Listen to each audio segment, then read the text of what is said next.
Tiger, tiger, burning bright in the forests of the night, what jihadi hand or eye dare harm thy fearful symmetry? Tiger, tiger, burning bright, did a jihadi set you alight? Did he smile his work to see? Did he who hates the lamb burn thee? That's the great literature for today, ladies and gentlemen. Good evening, and welcome to This Week in Jihad with the great David Wood, who you will see on your screen on the right-hand side.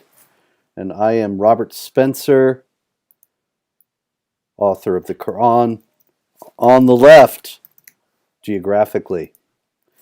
David, good evening. How you doing, Robert?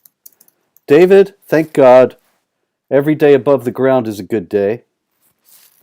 And so we are happy to be back, to be chronicling the jihad. I've got such a cornucopia, a veritable superabundance this week of stupid infidels.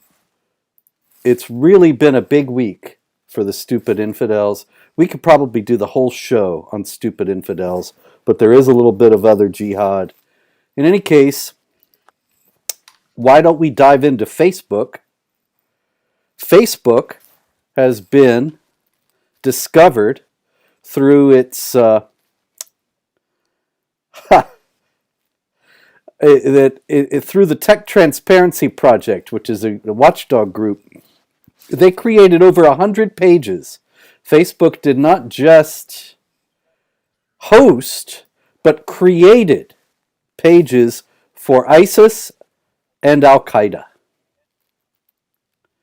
And Facebook created these pages based on its algorithm, automatically generating them when users would add ISIS or Al-Qaeda to their profiles.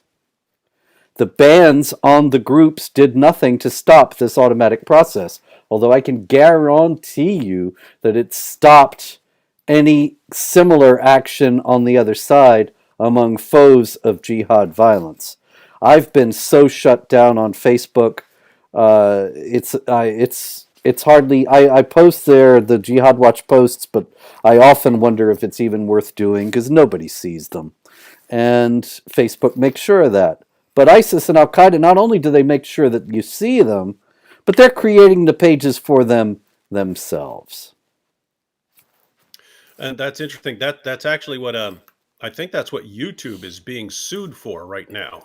I think this is the case that the Supreme Court is looking into right now because the idea behind Section 230 of the Communications Decency Act that you shouldn't hold platforms accountable for what people post there.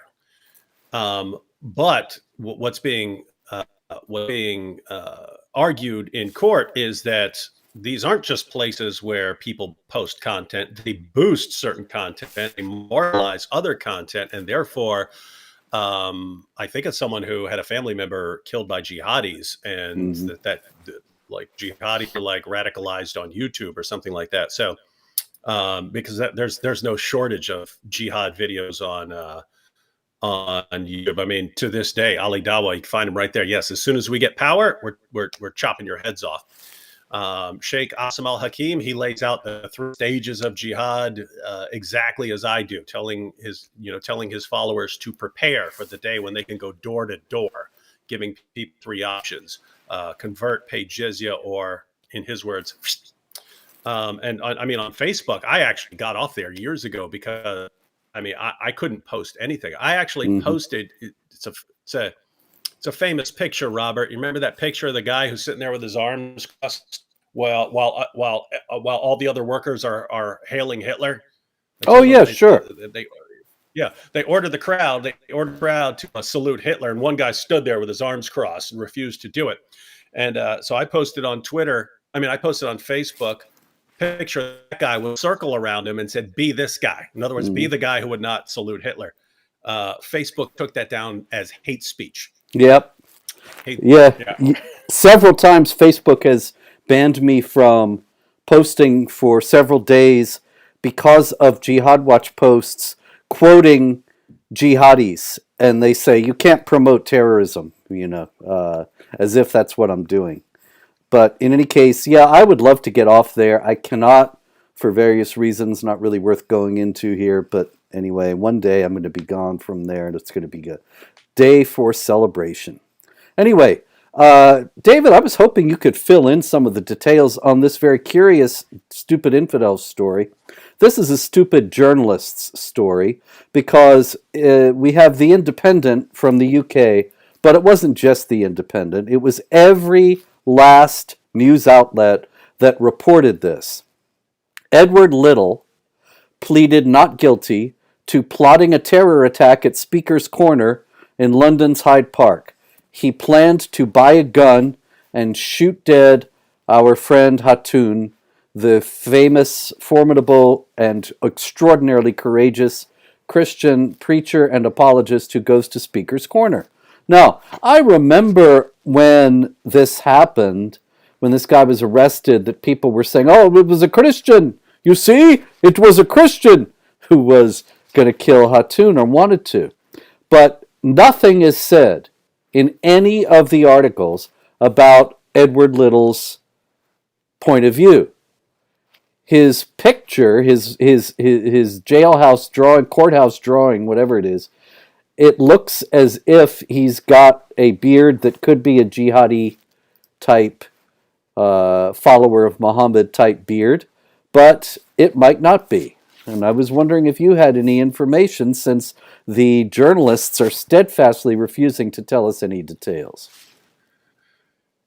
Yes, well, as I pointed out many times, Islam operates on what's called the 99-1 rule, meaning if you know 99% of people are just going to mindlessly accept and repeat whatever you say, then you pick things up all you want, because the 99 can drown out the one who actually looks into what you said and realizes it's.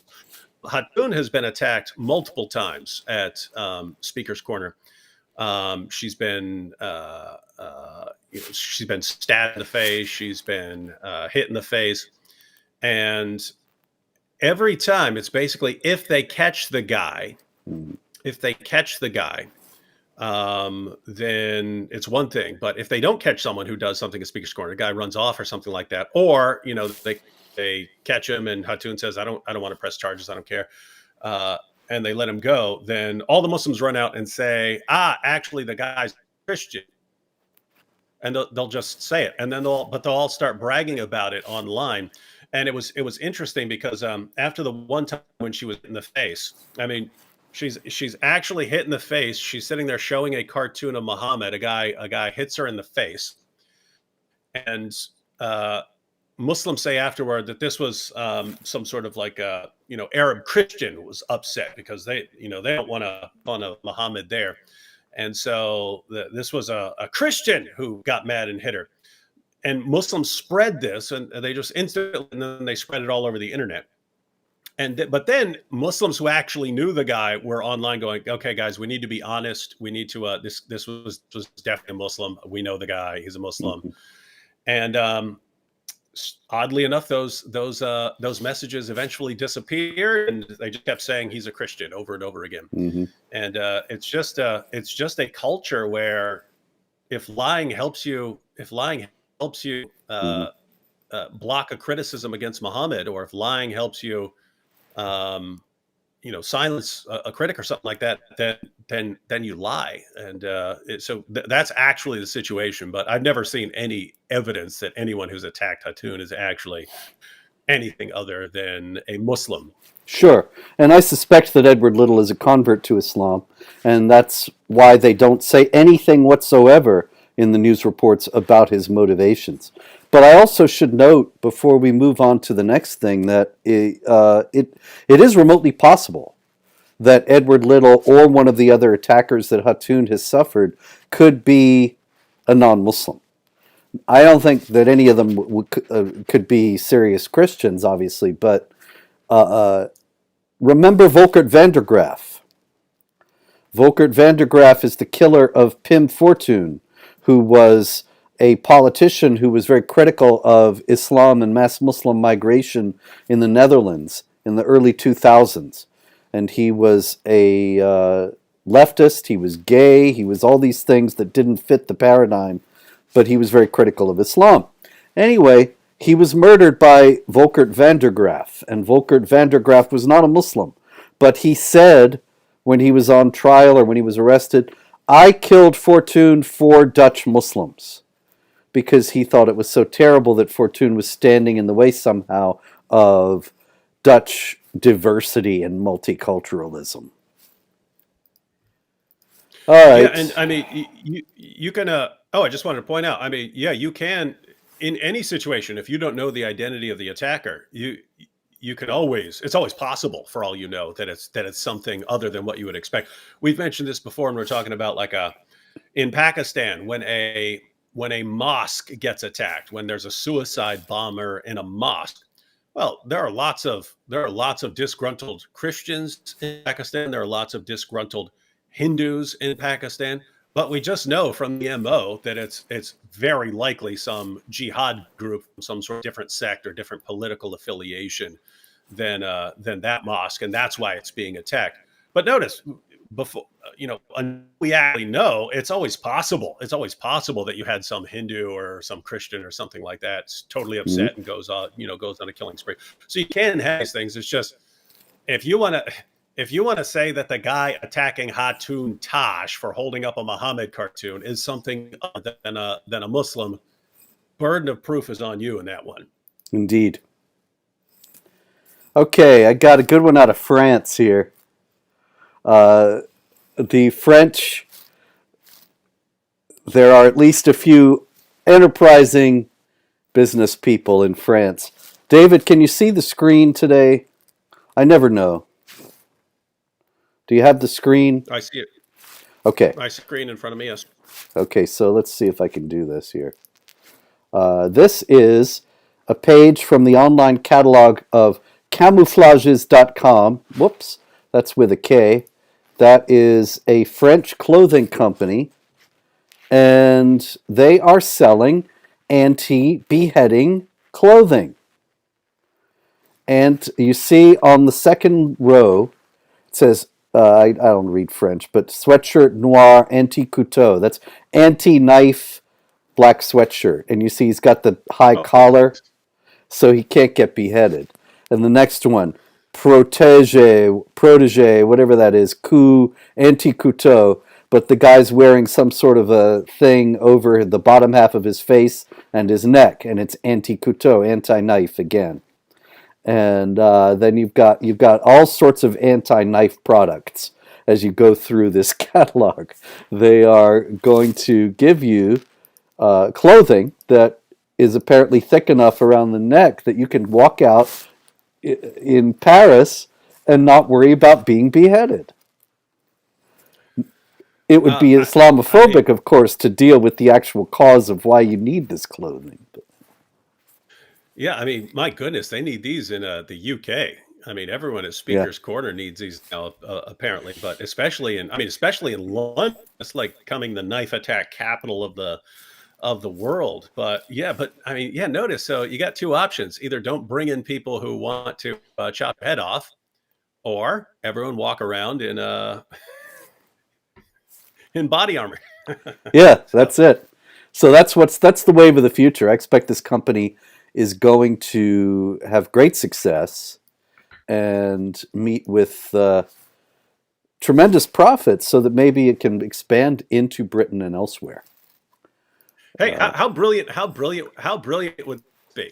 How brilliant would it be if the ultimate moving force but behind bringing in so many jihadis from Afghanistan and Pakistan, what if it's actually a clothing company lobbyist, right, who's like like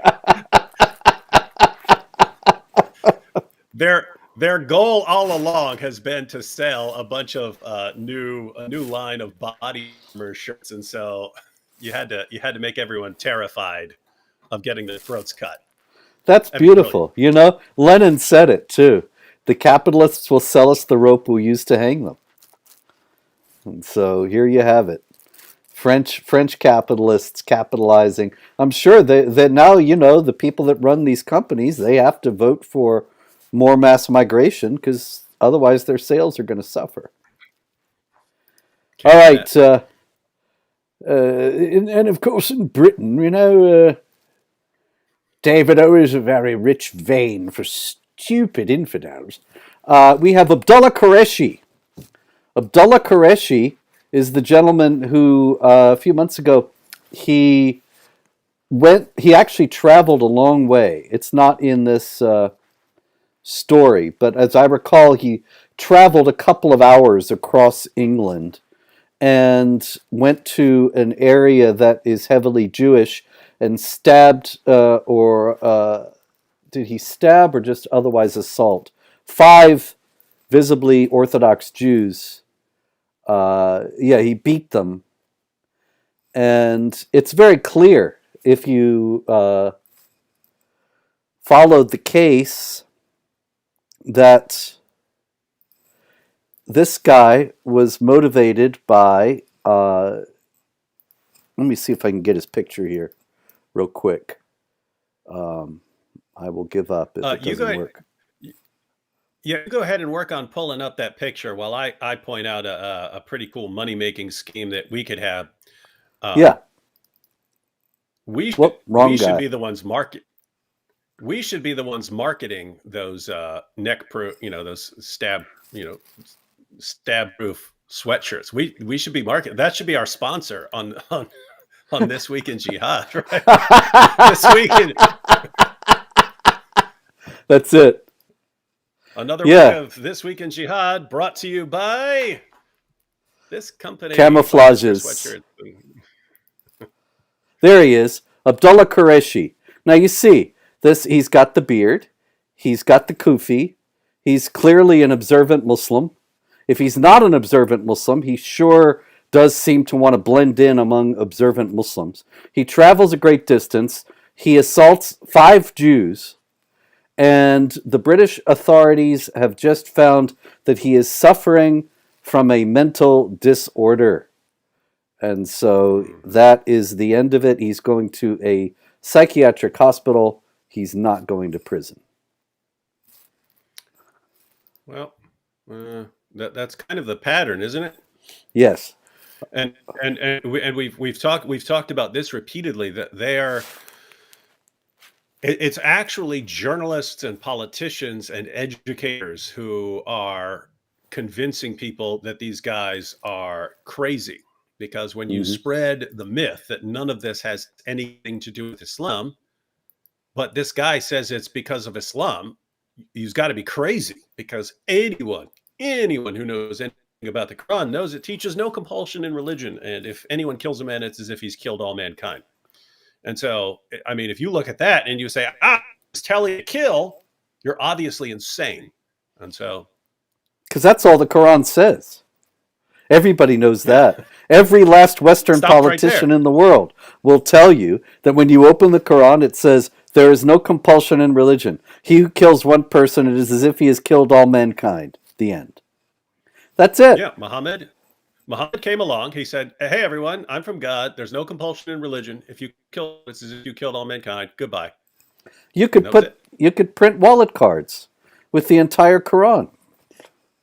3x5 cards. Muhammad should have done that. All right, Pakistan and Norway have gotten together. Unlikely pair. They've had high-level conferences this week between the foreign ministers, Bilawal Bhutto Zardari and his Norwegian counterpart, Anniken Huitfeldt, and they have decided to work together to prevent Islamophobia. Now, what do you think that means, David, in the context of an agreement between Pakistan and Norway? Well, it obviously means they're going to work together in stopping people from randomly attacking Muslims who are minding their own business, because that's this epidemic apparently somewhere. Yes. The real clue as to what they are talking about and what is likely to happen comes to us from Sweden, next to Norway. And in Sweden, just a few weeks ago, David, there was the burning of the Quran by Rasmus Paludan, who is protesting against the contents of the Quran and the mass migration policies that bring these people into Europe and have disrupted Europe in so many ways. And the Swedes actually allowed for the burning of the Quran on freedom of expression grounds. But now they have reversed themselves because they want to enter NATO. They're afraid of Russia because they think Russia's going to beat Ukraine and then they'll beat Poland and then who knows, Sweden could be next. And they are afraid. And so they want to join NATO and get the United States to be defending them. But Turkey has a veto, and Turkey says you can't join NATO if you keep allowing these Quran burnings. So suddenly Sweden has banned burnings of the Quran. And what's really interesting, though, is that the newspaper Expressen, Dagens Nyheter, another newspaper there, they dug up the actual police communications about the new rules and about how burning the Quran is illegal. And they specify that burning the scriptures of other religions is just fine. Only burning the Quran is not permitted. Why do you think that might not be a wise course of action? There are all kinds of reasons that would not be a wise course of action, but they just sent a huge message to all the Muslims who were, burning cars and things like that. That anytime you want to get your way with us, just do that. Just start burning everything to the ground and rioting in the streets, and then state what you want, and we'll give it to you, and we'll make the exact same kinds of laws they have in Sharia zones. Notice, I mean, the heart of Sharia is just Muslims are superior to you, and that's what we find over and over again. Islam is just superior to everything else, and that's the goal. And have you noticed that um, when Muslim organizations Muslim countries, enter the UN or NATO or whatever it may be, um, the the nations always end up trying to control speech everywhere else, and you have to agree because then you can't get anything you want because then they have veto power over you. Mm-hmm. So that's where we're going. That's where it's heading. And now Sweden, though, it's actually, I should make sure that we understand. This is the Swedish police who have done this. The Swedish constitution still allows for the freedom of expression. And so the Swedish police official, Ola Österling, he actually said that he wants there to be legal challenges to this so that it will go to the courts and be decided. He thinks he's on firm ground. But there is still hope, some slim hope perhaps, that the Swedish courts will come around for the freedom of expression. As you say, it's a very dangerous precedent, and it's just saying you can get anything you want from us if you threaten to kill us.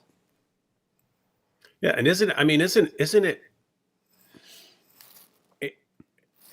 the things that seem absolutely obvious to us, for some reason the people in any position of power can't see.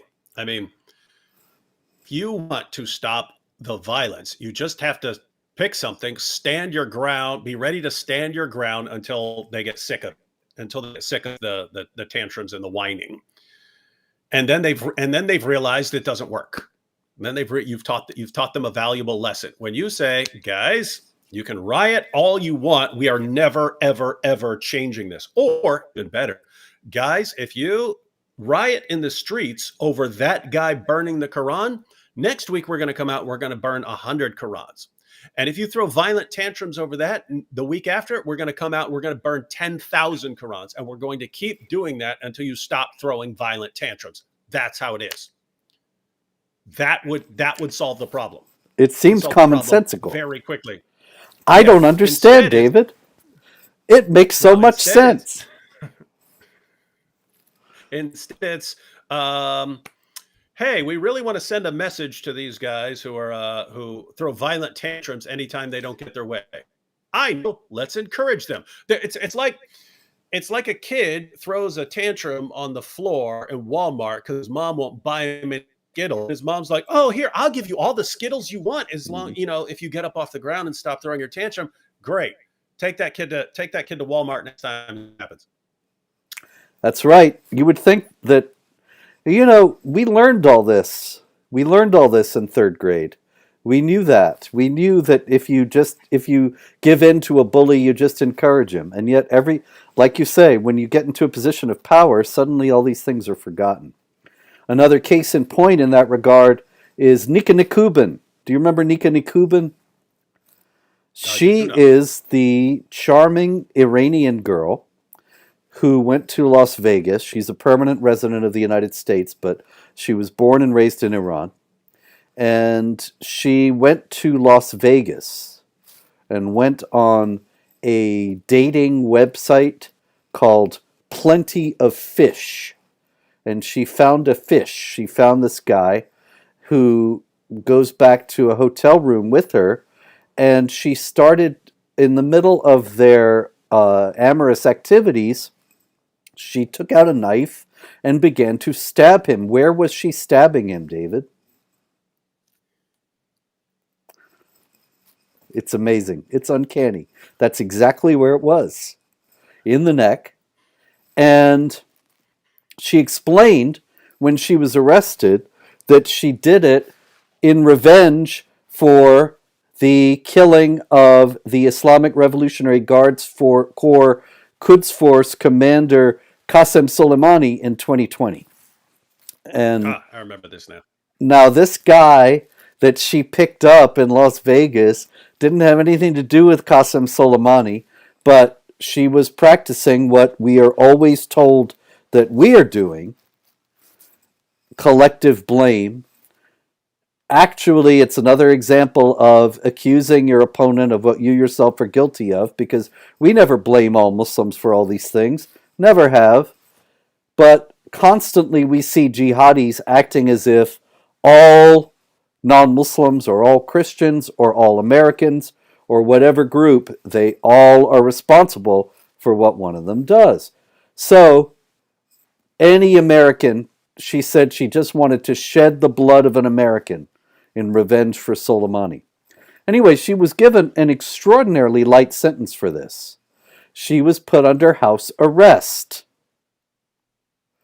But then nobody was watching. She's supposed to be under house arrest, which I thought house arrest meant you stay in your house. You can't go out. You want to go to the store, somebody's got to go for you because you ain't going. I was naive. House arrest for Nika Nikubin meant making music videos. And and enrolling in college. And everybody involved says they had no idea. The local police say they didn't know they were supposed to be watching her. The college said, we didn't know that she stabbed some guy in the neck in Las Vegas for Iran. Nobody knew. Nobody was paying any attention. And meanwhile, she's living high. Well, after that chart-topping album she put out, I listened to some of it's her probably videos. She's got a YouTube channel. It's under the name Nika Barouge. And it's just the same stuff, the stuff these kids today like. It's machine made anonymous technopop, but there she is she'll be doing doing a leading it. she'll be doing a collaboration with Cardi B here in a couple weeks, probably. Yep. I wouldn't be surprised at all. And it would be Islamophobic to object, of course. Okay, so then we have in Germany.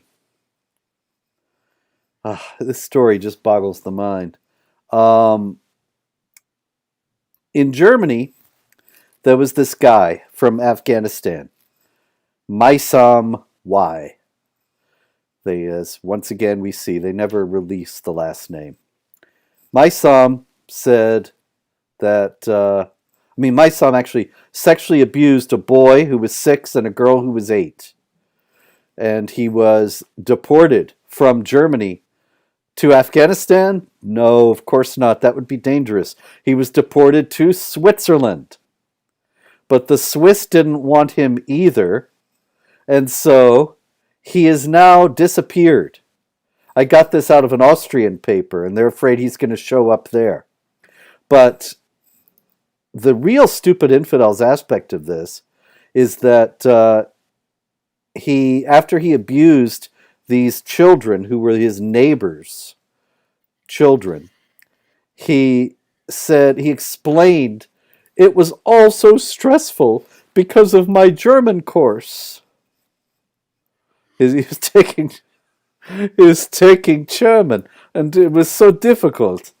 He found the stress was impossible to deal with. He had to take out his stress on the neighbor children. And they bought it, of course. He gets 3 years for molesting 2 kids, and he's sent to Switzerland. It's like these guys come from countries where if you do something to some kids, you can pretty much say anything, and it's a total justification, which would mean that where they come from, they just don't take it too seriously if you molest kids. And oddly enough, those seem to be people that it's weird how they deported him, because it seems over and over again that these are the exact kind of people that European countries want to bring in. Mm-hmm. They bring in so many, and they're bringing in more all the time. So yeah, it's odd that he got deported at all, although it was just to Switzerland. And pretty Islamophobic, if you ask me. I mean, he's still going to have to learn German. He's still going to have to learn German in Switzerland, and therefore he's going to keep molesting kids whenever he's got a test coming up. That's tough. Yikes. Maybe he could move to the French part of Switzerland. Small price to pay. And then if he's on his way to Austria, same problem again, German. He should move to Hungary. He could go to Hungary and learn an easy language. But they won't let them in. Hungarian is supposed to be one of the hardest languages in the world to learn. Yeah, where could this guy get an easy language that wouldn't cause him to abuse children? I don't know. Well, maybe we'll figure it out. Well, Spanish and the other Romance languages, they might not be as difficult for him. Maybe he could go to France. Everybody else is doing it. All right. Anyway, shall we talk about Raquel Evita Saraswati? I don't see why not. I just wanted to say Raquel Evita Saraswati. Raquel Evita Saraswati, did you hear about her, David? I did not. I actually met her a few years ago, although only briefly, unfortunately. Raquel Evita Saraswati was, actually, I think she still is. I haven't heard that she had to resign.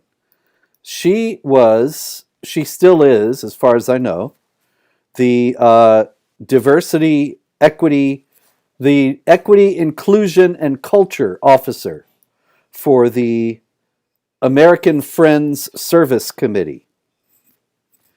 And she presented herself to them as a hijab-wearing Muslim woman who was of Latina, Arab, and some other background. I'm not seeing that right away. And also, Latina, South Asian, and Arab. And also gay. So we have a hijab-wearing gay Muslima who is Latina and Arab. The only problem with all this... You got to check every single box there. Right? Exactly. She checked so many boxes that that's why she got hired, as a matter of fact. one of the people on the search committee, whose own name is another melange like this, Oscar with a K, Pierre Castro. And Oscar Pierre Castro said that her background, it really touched all the points. And they said that, it was wonderful that she was a queer Muslim Latina. And so they hired her. But as it turned out, she was putting on almost all of it. Her mom says that they're German, Irish, or whatever. She's not Arab. She's not Latina. Her name was Rachel, not Raquel. Saraswati, no, it was Rachel Seidel. And she did become a Muslim in high school, according to her mom, but the rest of it is completely fake. And like you said, they were just so anxious to find somebody who ticked off all the boxes. But the thing is, the gay hijab wearing business should have tipped them off. Don't you think? That somebody who wears hijab is signaling that she accepts the Islamic idea of what a woman's role is and the importance that she ward off temptation and so on. Somebody like that is unlikely to be at the same time signaling her being observant in Islam and also flouting Islam's moral code. That should have raised flags for them, but probably they didn't know or care about the moral code of Islam, or they thought it might be Islamophobic to ask questions like that. Yeah, you can't. Yeah, it's Islamophobic to ask questions. But I mean, really, people are so excited to find someone like that that they're just not gonna they're not gonna to do. It reminds me of it was Twitter. It was Muslims who were laughing about it, but there was that the comment that they were all laughing about was from a Muslim who's making fun of teachers at a school, and he said there was a Muslim kid in school who was talking about his two moms. A Muslim kid was talking about his two moms. Oh no! So he became like he yeah he became like the hero of all the teachers and all the school, and they started propping him up because here was a Muslim kid with two moms, and of course then they eventually found out that I love dad this. just had two.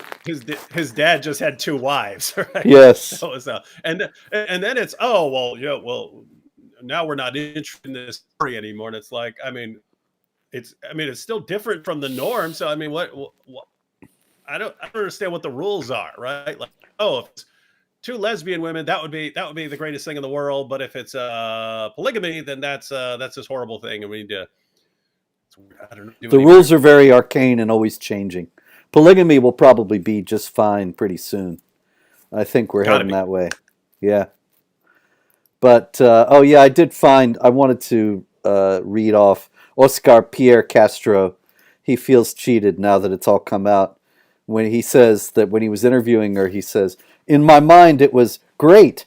A person of color, a queer person of color, who happens to be Muslim.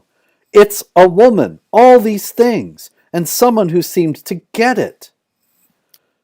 And he should have said to himself, "This is just too good. It's too perfect." and let me guess. Also feminist and entering and about to start transitioning to something else. Oh, that may be. I haven't seen that, but certainly feminist. It's got to be. I mean, every you gotta. Then you'd have every box. You'd have every last one. Oh yeah. Meanwhile, we have the. I got to put this woman's picture up. Let me find it. Meanwhile, we have Karen Decker, who is the U.S. How do you say this, David? Chargé d'affaires. She's like the ambassador to Afghanistan, except we don't have an ambassador to Afghanistan anymore. She's in Doha, in Qatar. Oh yeah, I read some of her tweets. This is embarrassingly horrible. Yes, but she is the U.S. envoy, however that's said, to Afghanistan. Although she's working out of Qatar, and she tweeted. She posted a series of tweets. She took them down pretty quickly after she started to get ridiculed for them. But a lot of people, of course, captured the screenshots. And the best one, my favorite of all, was this. February 15th, she tweeted this. It was just a week ago. Are Afghans familiar with black girl magic and the movement it inspired? Do Afghan girls need a similar movement? What about Afghan women? Teach me. Ready to learn. And then she tags Beyonce and Lizzo. And I think, what do you think the Taliban would do if Beyonce and Lizzo showed up in Kabul to teach Afghan women black girl magic? That's what Karen Decker thinks we need. And I think Karen Decker, Yeah, she's a career diplomat, and every place she's been in is in the Islamic world. But she doesn't seem to know the first foggiest thing about Islamic culture. yeah. It just seems like when any Western politicians or anyone, ambassadors, anyone, it seems like, see, when saying something, it's for their own Western audience rather than Mm. anything that could have any impact on what they're doing. Matter of fact, I mean, I I've mentioned this before, but years ago I was on a trip to Ethiopia, and there was a layover in Germany, and at the airport in Germany there was also a group of American women sent by the Obama administration to a different part of Africa, where they were going there to encourage um, women to have fewer children. So they're going as a group to give talks and lectures on why women should be having fewer children. And I was just thinking, if I'm sitting there in the airport hearing them talk about how they're going to convince all these, African women to stop having more than one or two kids, and I'm just thinking, imagine your like dream scenario, your ultimate success scenario. You convince a bunch of people, a bunch of women, to have fewer kids. Um, there is precisely one group that is not ever, that you have a 0% chance of them ever listening to you. And Indeed. proportionally they now have more kids than you, which they already did, but now, now the disparity is even greater. But it's this idea of, they're taking these ideas that are Western ideas, and they're trying to go convince other people who have a completely different mindset that this is what you need to do over here. And I mean, just think about what this is looking like to the Taliban, right? A United States Western far left woman lecturing the freaking Taliban. Are you kidding me? Like, that's how we're going to make a difference, right? We're It's like, I mean, it's almost like, I'm really I'm really interested in like what's in people's minds. So like climate change, who becomes the champion of fighting climate change? Greta Thunberg and AOC, the people who are absolutely least likely to win any support from anyone they're trying to reach, apart from their own supporters, right? People who would never in a million years reach anyone who didn't already agree with them, they become the champions of the movement. And somehow it makes sense of people's minds.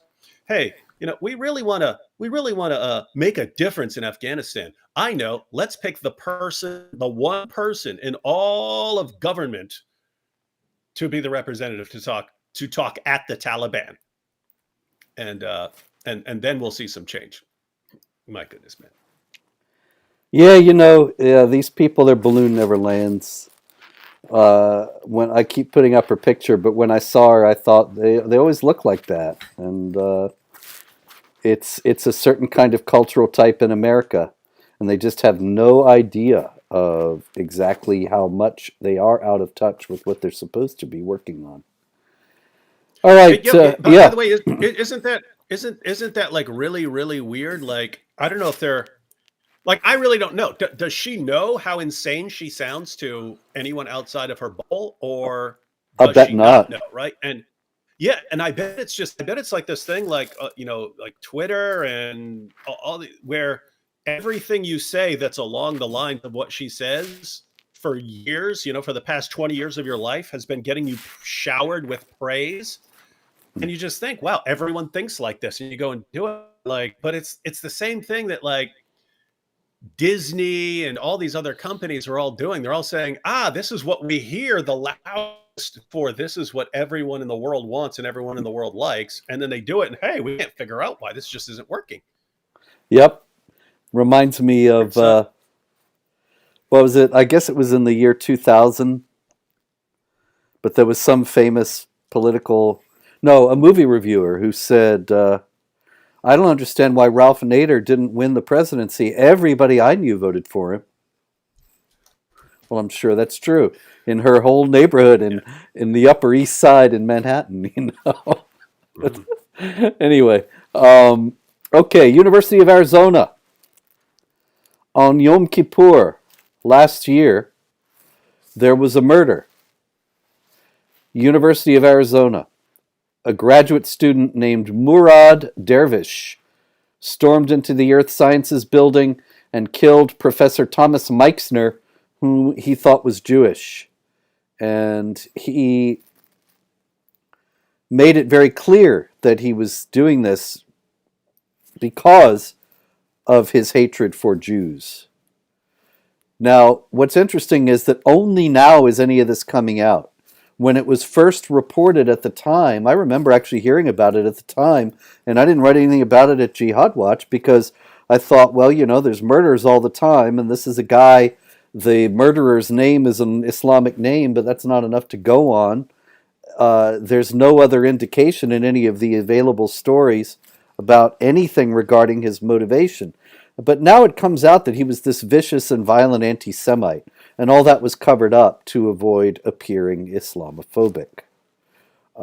Even now that it's come out, nobody is really discussing why he was so anti Semitic.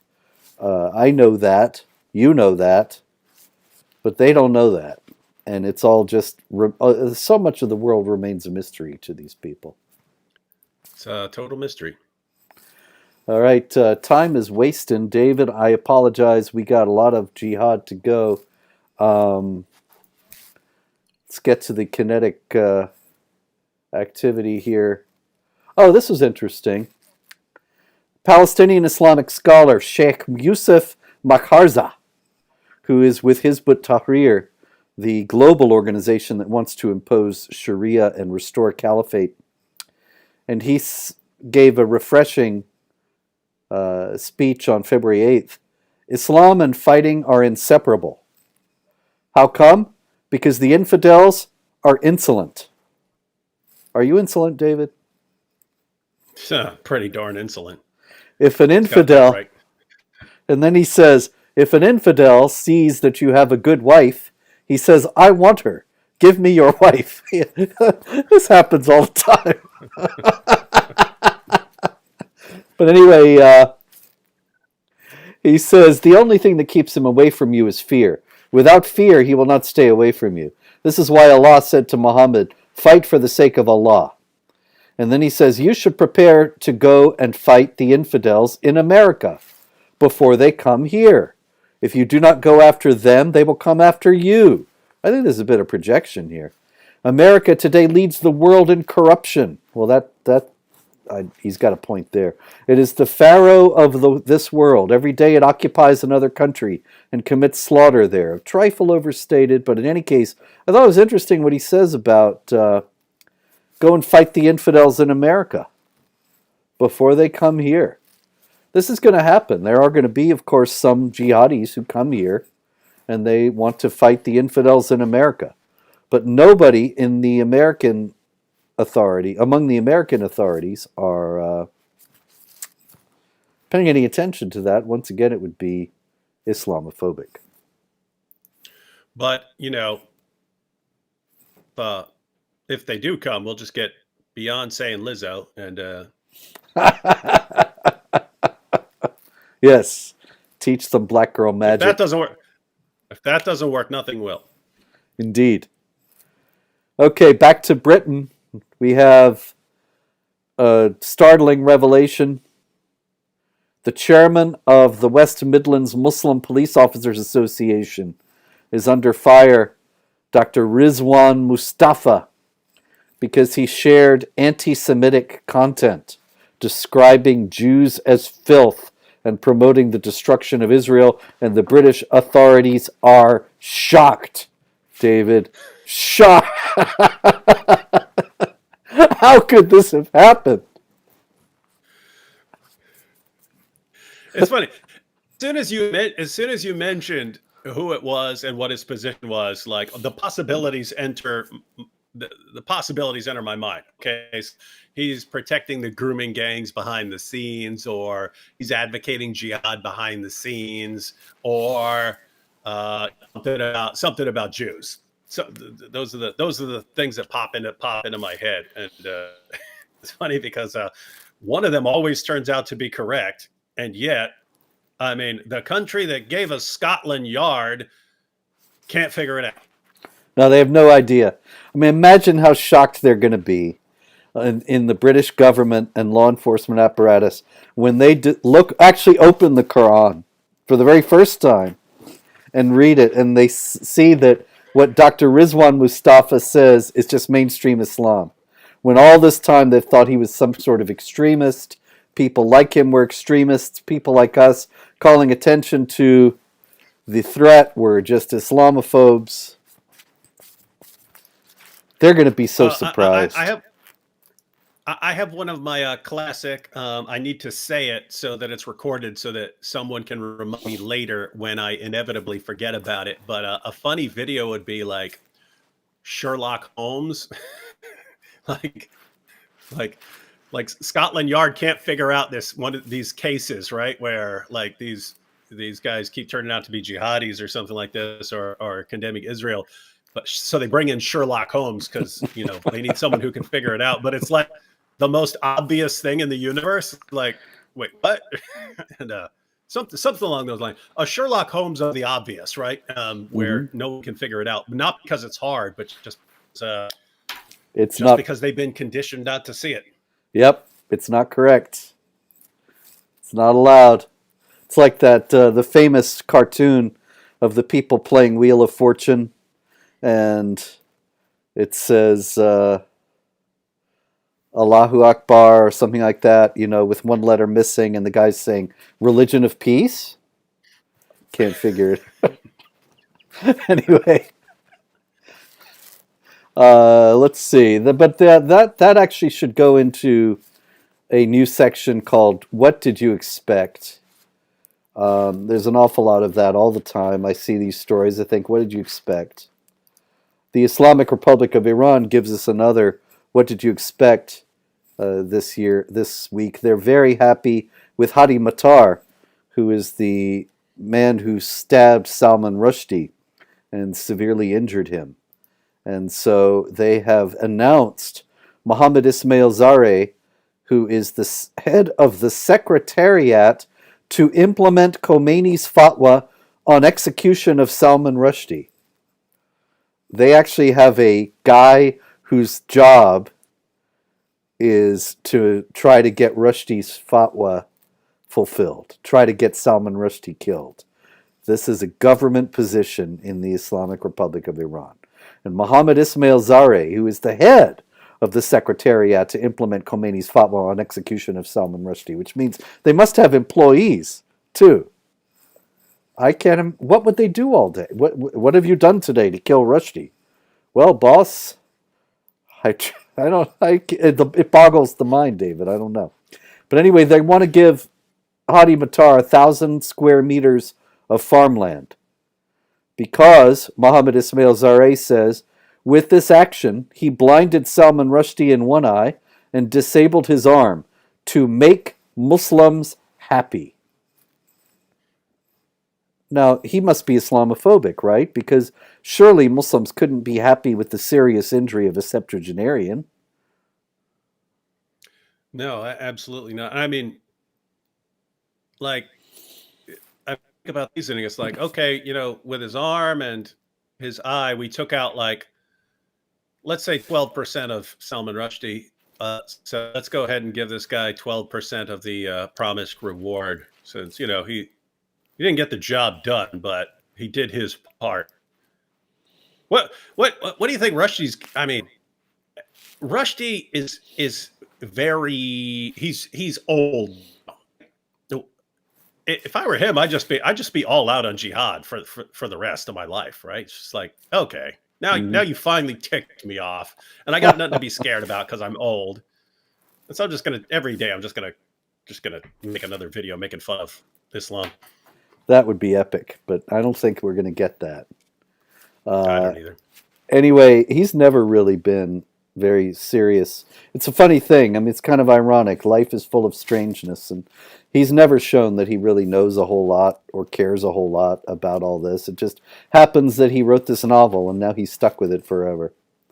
But anyway, they actually promised David. They said that 1,000 square meters of valuable and fertile agricultural land, but apparently this is just a parcel of a larger piece of land.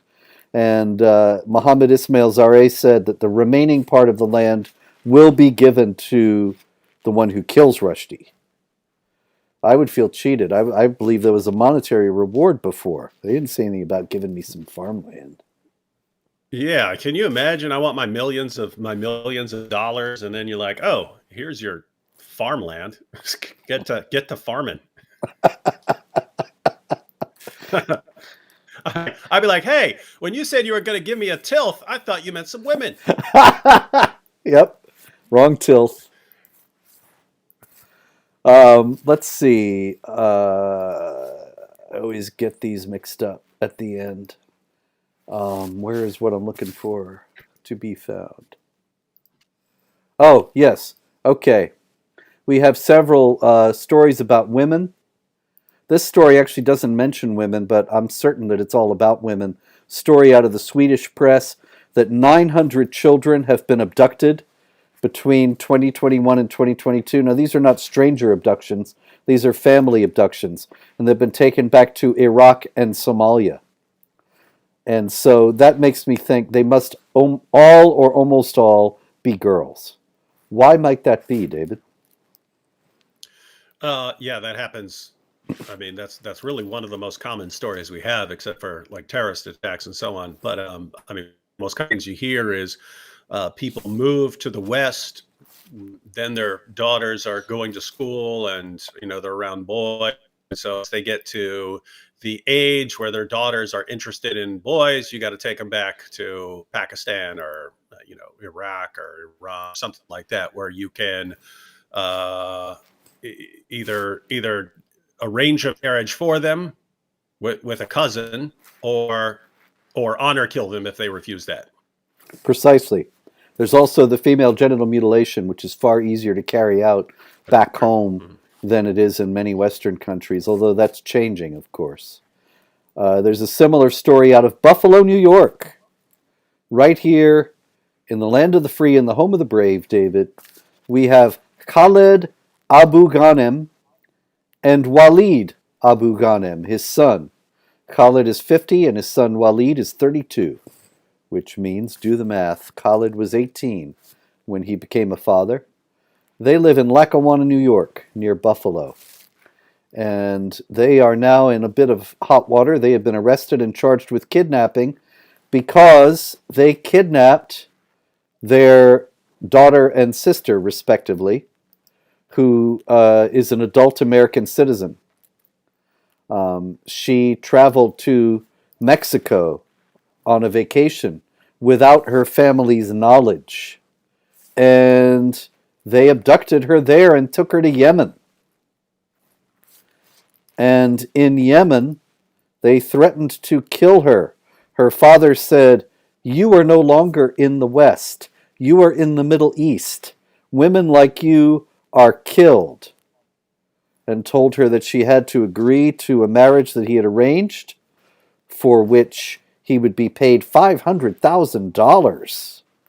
I don't know why the price was so high in this case.